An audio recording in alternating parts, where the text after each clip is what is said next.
Et quand nous sommes venus ce matin ici, nous avons des problèmes dans nos maisons. Nous avons des problèmes dans nos corps. Nous voulons que Dieu puisse aussi nous aider. Que Dieu vous bénisse. Nous voulons que Dieu puisse aussi nous aider. Puisque tu peux aussi manquer quelque chose, mais tu es né dans la famille riche.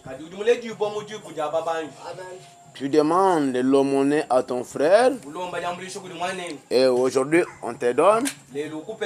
Mais avec le temps, prochainement, quand tu demanderas encore à ton frère, il va te dire que aujourd'hui, ce n'est pas aussi le temps de demander l'aumône.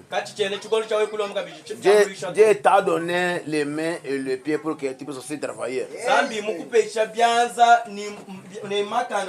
C'est-à-dire que ton frère là a fatigué de te donner. Mais Dieu ne fatigue jamais pour aider son peuple. Qu'il vous bénisse. Dieu ne fatigue jamais. Ayez bon courage. Celui qui se confie à Dieu ne sera jamais confié. Malgré tout ce que les gens parlent de toi, malgré la vie difficile que tu as menée, ma sœur, les gens de tes quartiers peuvent te dire que tu ne dois plus être appelé chrétien. Et ta vie n'est pas aussi conforme à la parole. Mais ce sont les gens qui parlent. Mais toi, le jour où tu prendras aussi la décision d'abandonner tout et de suivre Jésus. Alléluia. Et quand tu entres dans sa présence, Jésus te pardonne. Il te considère comme son enfant aimé. Que Dieu vous bénisse. Puisque Dieu a aussi l'amour parfait dans son cœur.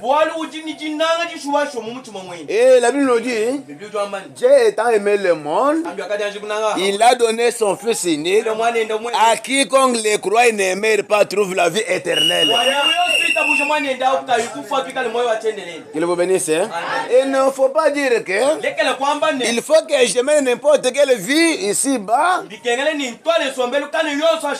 Mais quand je serai au ciel, je vais aussi arranger ma vie. Non. Que Dieu vous bénisse. Tout se paye ici-bas. Que Dieu vous bénisse. Tout se paye ici-bas. Comme Ecclésiaste dit dans chapitre 12, verset 15. Là on dit, voici la fin du discours. Craignez Dieu, observez ses commandements. Cela doit faire tout haut, car Dieu du ciel amènera chaque œuvre en jugement.